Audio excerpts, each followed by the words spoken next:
The Nightlight. Bedtime in our house was always quiet. Not peaceful, just quiet. The kind of quiet that comes after routines have been followed properly. Teeth brushed, curtains drawn, one glass of water placed beside the bed, like it was part of some unwritten contract between parent and child. My daughter never had trouble sleeping when she was younger. No monsters under the bed, no nightmares about shadows on the walls. She liked the dark, said it made her room feel like it was floating. That changed about 2 months ago. She started asking for a nightlight. Not every night at first, just occasionally. She would stand at the bottom of the stairs, holding it in both hands, a small plastic moon that plugged into the wall, asking if she could take it to her room. I thought it was normal. Kids grow. Fears change. Imagination gets louder. So I let her. The first week, she slept fine with it glowing beside her bed. Soft yellow light, barely strong enough to reach the far corners of the room. Harmless, comforting. Then she started waking up, always around the same time, just after 3 in the morning. Not screaming. That would have been easier to explain, easier to comfort. She would just sit up in bed and whisper for us through the baby monitor we'd never bothered removing after she grew out of it. The first time it happened, I assumed she'd had a bad dream. The second time, I assumed she'd gotten used to the light and didn't want to lose it. By the 4th night, I started noticing something else. Every morning when I went in to wake her for school, the nightlight was unplugged. Not switched off, unplugged. Just sitting on her bedside table like she'd taken it out herself. When I asked her why she kept unplugging it, she looked confused. She said she hadn't. I laughed it off, told her she must have done it in her sleep. Kids do strange things when they're half awake. She didn't argue, but she didn't agree either. She just stared at the floor while I plugged it back in. A few nights later, I decided to fix the problem properly. I taped the plug into the socket so it couldn't be pulled out easily. The kind of overconfident solution parents use when they want to feel like they've solved something simple. That night, she went to bed calmer than usual. She even hugged me before I left the room. Said she liked that the light would stay on now.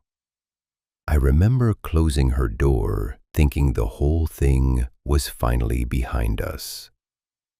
At 3:12 a.m., the baby monitor crackled beside my bed.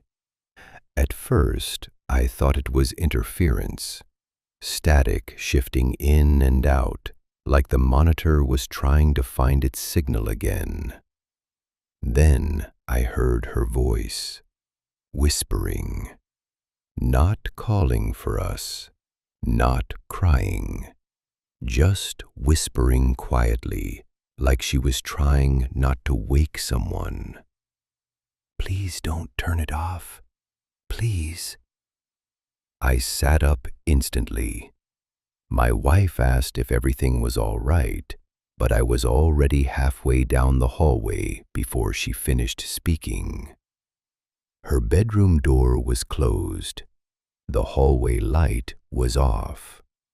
I could still hear her through the monitor in my hand, that same quiet whisper, repeating itself like she was talking to someone standing right beside her bed. When I pushed the door open, she was sitting upright, staring toward the corner of her room. The nightlight was still plugged into the wall, but the switch beside it had been flipped off.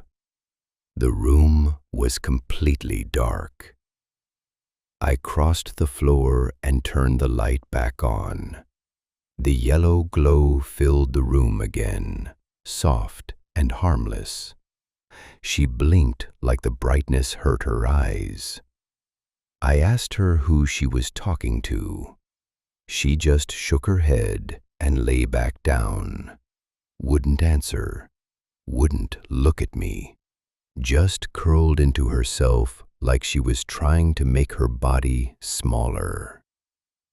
The next morning, she refused to go back into her room to get dressed. She stood at the top of the stairs, holding her school uniform like it belonged to someone else. I asked her what was wrong. She hesitated, looked past me toward the hallway that led to her bedroom. Then she leaned closer, like she was telling me something she wasn't supposed to say out loud.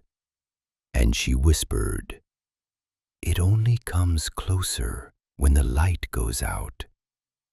I tried to laugh, tried to tell her it was just a bad dream, tried to say all the things parents say when they want fear to stay small and manageable. She didn't argue. She didn't even look at me.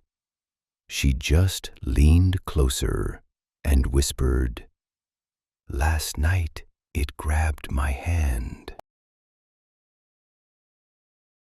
The second voice. My wife started working nights about 6 months ago. It wasn't supposed to be permanent, just a temporary shift change while her company adjusted staffing. 3 nights a week, leaving just before bedtime, returning home after sunrise, quietly slipping into bed while the rest of the house was still deciding whether to wake up or not. Our daughter didn't like it at first. She was used to bedtime meaning both of us were home, both of us saying goodnight, both of us checking under the bed, even though she pretended she was too old to care about things like that. To make it easier, my wife started video calling every night before leaving for work. Same routine, same time, same place in the house. Our daughter would sit on the edge of her bed, holding the phone while they talked about school, homework, cartoons she wasn't supposed to watch, but did anyway when I wasn't looking. It worked better than we expected. She adjusted quickly, started treating the calls like part of her bedtime ritual. Teeth brushed, pajamas on, goodnight kiss through the screen. About 3 weeks ago, something changed. It was small at first, the kind of thing you only notice after it happens enough times to feel like a pattern. During one of the calls, my wife asked her what she wanted for her birthday. Our daughter opened her mouth to answer, then stopped halfway through her sentence. She froze for a moment, like she was listening to someone speaking behind her. My wife asked if everything was okay. She nodded. Then she glanced over her shoulder, just briefly, like she was checking something standing just outside the frame.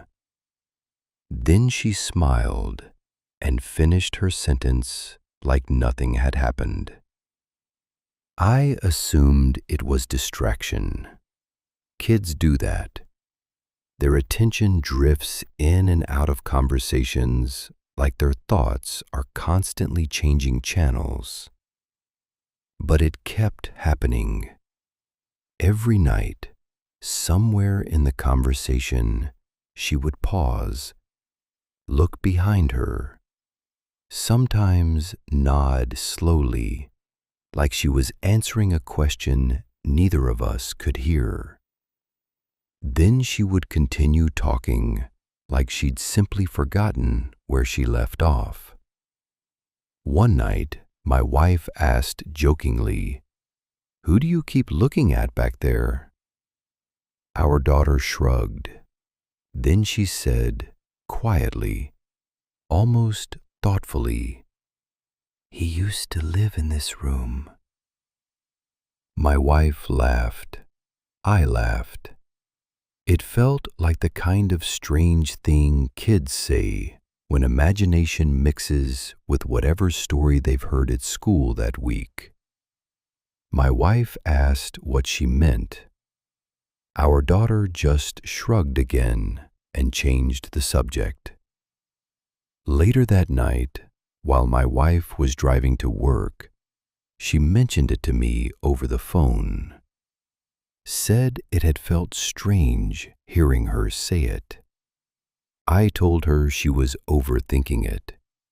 Kids say odd things all the time. It's harmless. It's normal. She agreed, but she didn't sound convinced. A few nights passed without anything unusual happening. The calls stayed routine, calm, predictable. The kind of repetition that makes parents believe problems fix themselves if you ignore them long enough. Then one Thursday night, my wife called just before starting her shift. She was sitting in her car outside her workplace, engine off, streetlights reflecting faintly across the windshield. Our daughter was already in bed, wrapped in her blanket, holding the phone close enough that the camera kept losing focus every time she moved. They were talking about school again, spelling test, playground arguments, the small dramas that feel enormous when you're 7 years old. Halfway through one of her sentences, she stopped again. This time, she didn't smile. She stared behind her for longer than usual. Her expression tightened slightly, like she was concentrating on something she didn't fully understand. She shook her head slowly, once, then again, slightly firmer.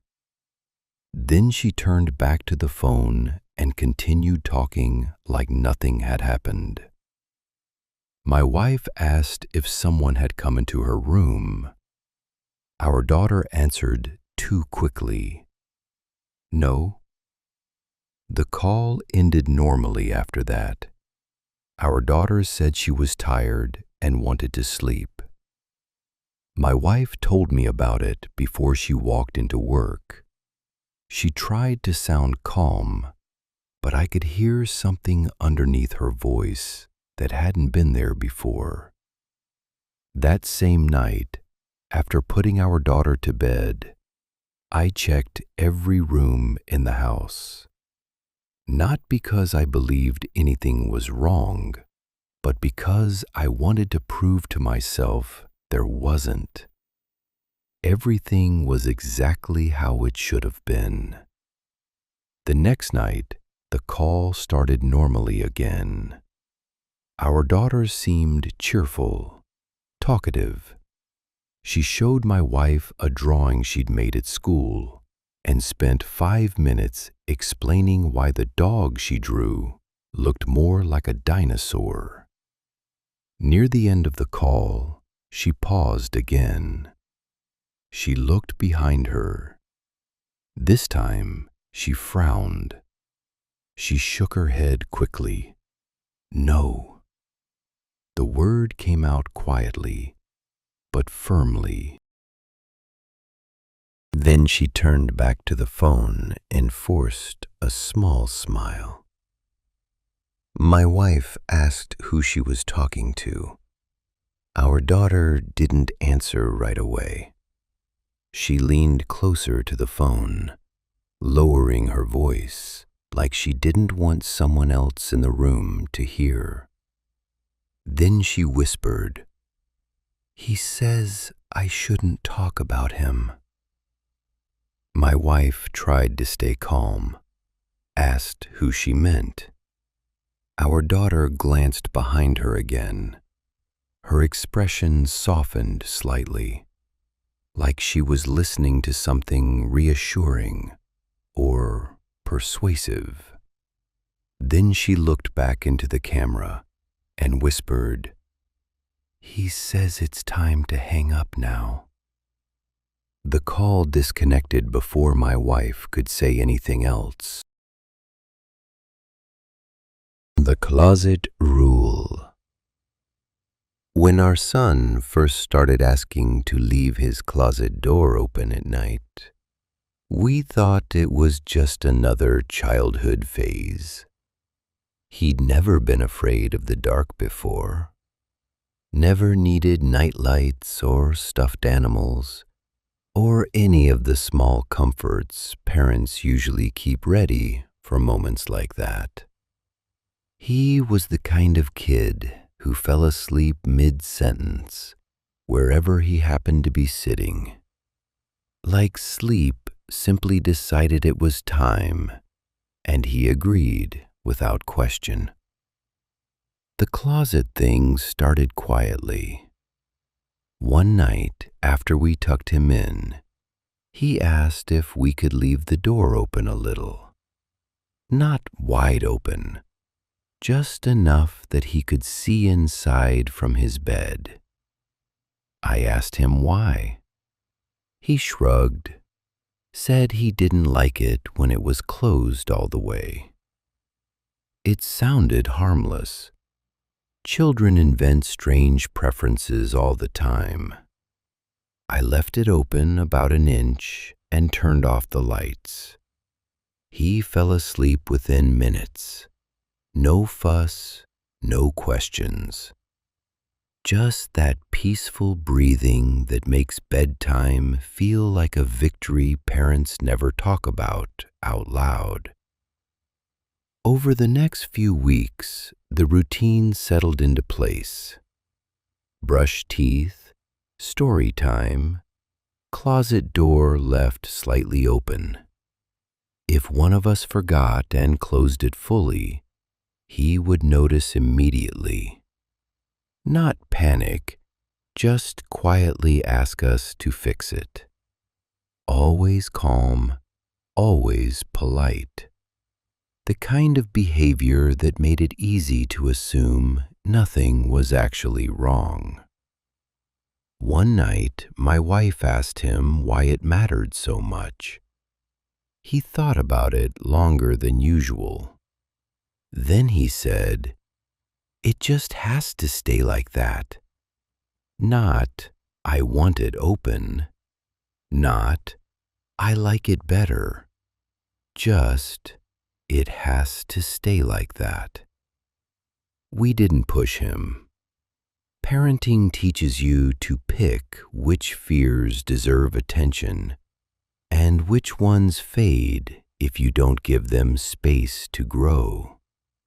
This one felt small enough to ignore, until the night we forgot.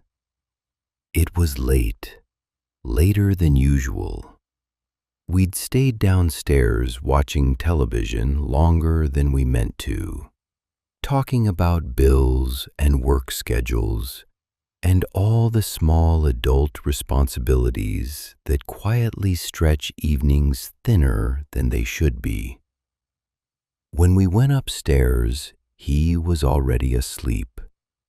My wife closed the closet door fully without thinking. It was automatic, part of a routine she'd followed her whole life. Doors closed, lights off, good night. Neither of us remembered until 2:07 a.m. The scream woke us both at the same time. Not crying, not calling for us, screaming.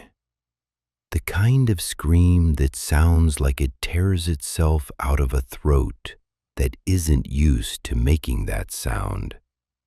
Raw, panicked, completely unlike him. By the time we reached his room, he was standing on his bed, pressed against the wall furthest from the closet. His hands were shaking so badly he couldn't hold on to the blankets. My wife ran to him while I crossed the room and pulled the closet door open. There was nothing inside, just clothes hanging exactly where they should have been. Shoes lined neatly along the floor. The same familiar smell of detergent and old fabric that closets always seem to hold on to. He refused to explain what scared him, wouldn't speak, wouldn't look toward the closet, just clung to my wife like he was afraid letting go might pull him somewhere he couldn't come back from. The next morning, he barely spoke during breakfast. He kept glancing toward the hallway like he was expecting something to appear there. That afternoon, while my wife was helping him with homework, she found something written on his bedroom wall. Crayon. Large, uneven letters pressed so hard into the paint they left grooves beneath the color. Do not let it close. We assumed he wrote it after the nightmare. We told him he wasn't allowed to draw on the walls. We repainted the spot that evening, covered it completely. Clean white paint like it had never been there. He watched us do it, didn't protest, didn't explain. Just sat on the edge of his bed with his hands folded in his lap, like he was waiting for something to happen. That night, we left the closet door open again.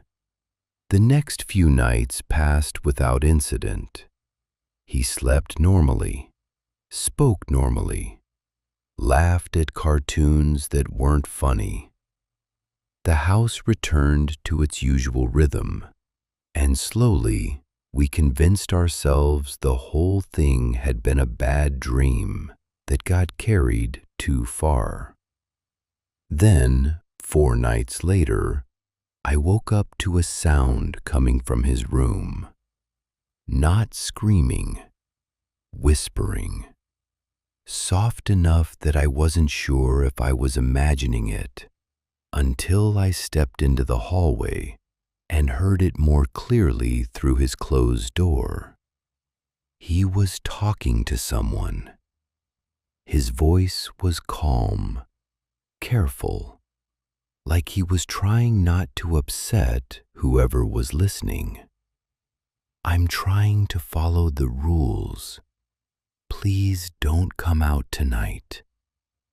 I stood outside the door longer than I should have.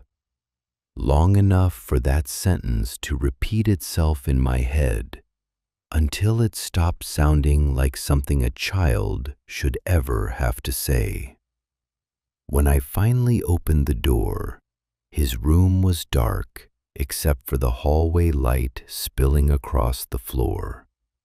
He was sitting upright in bed, facing the closet. The door was wide open, far wider than we ever left it. I asked him who he was talking to. He didn't answer right away.